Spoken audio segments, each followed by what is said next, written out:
if we don't have a set of rules? I know. We'll accept the Codex Alimentarius rules.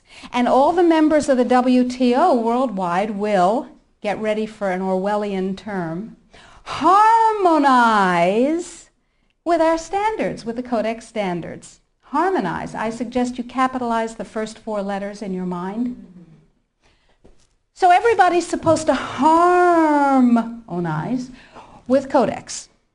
And when they harmonize with Codex, then if they get pulled into the World Trade Organization dispute resolution process, they have a chance of winning. Because, here's the kicker. You ready for this one?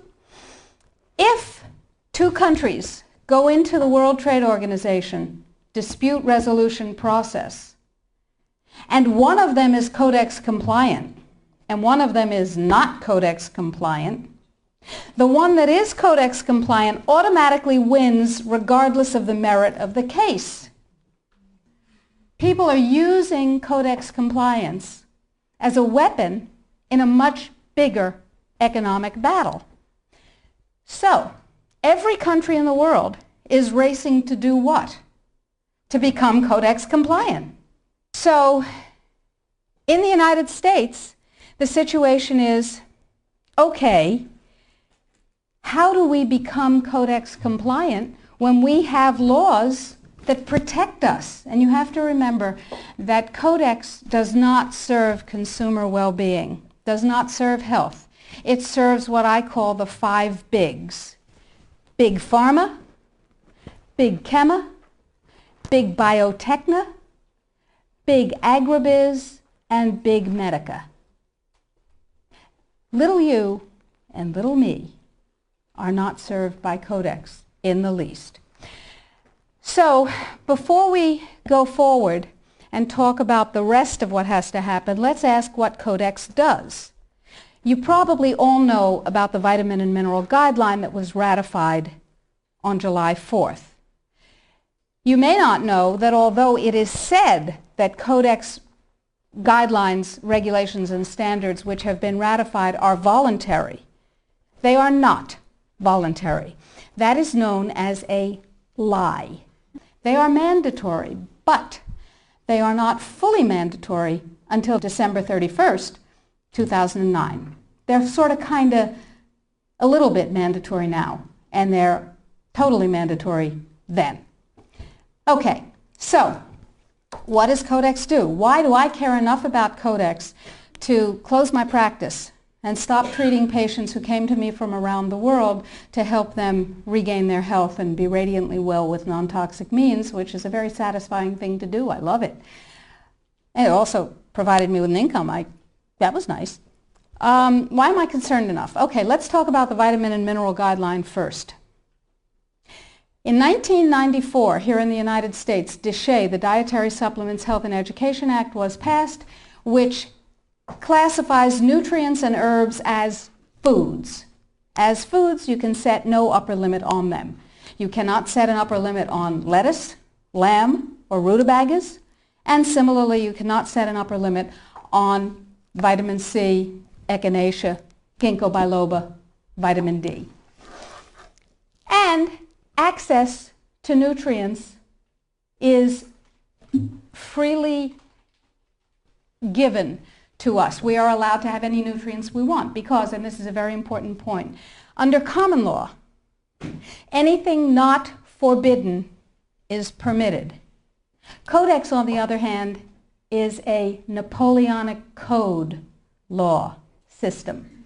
Under Napoleonic Code, anything not permitted is forbidden. That's called a positive list. So, vitamins and minerals.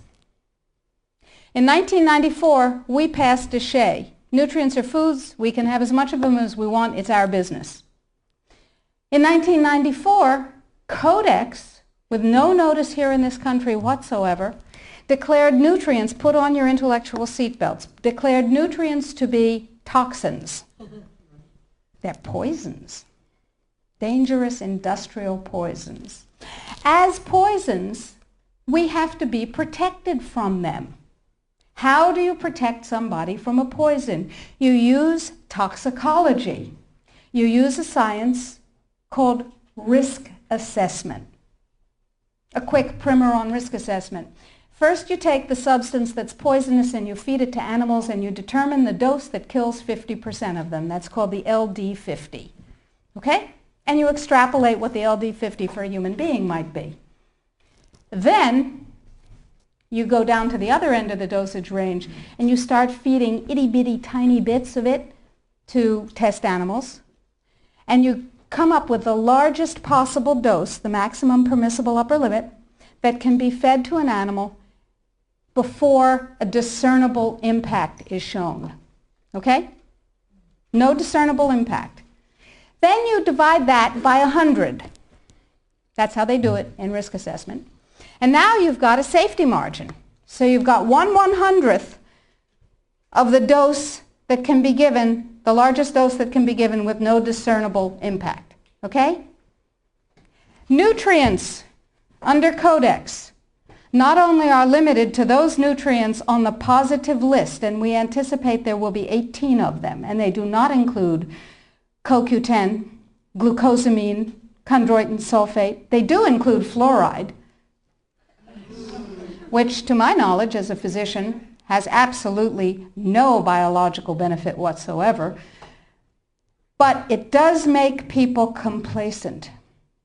Fluoride was first used in the Gulag because it was discovered that prisoners who were fed fluoridated water were complacent and you could do anything you wanted to them. They were easy to manage. So you have 18 nutrients. You have itty-bitty, teeny-weeny, little-bitty doses that are determined scientifically to have no effect on any human being.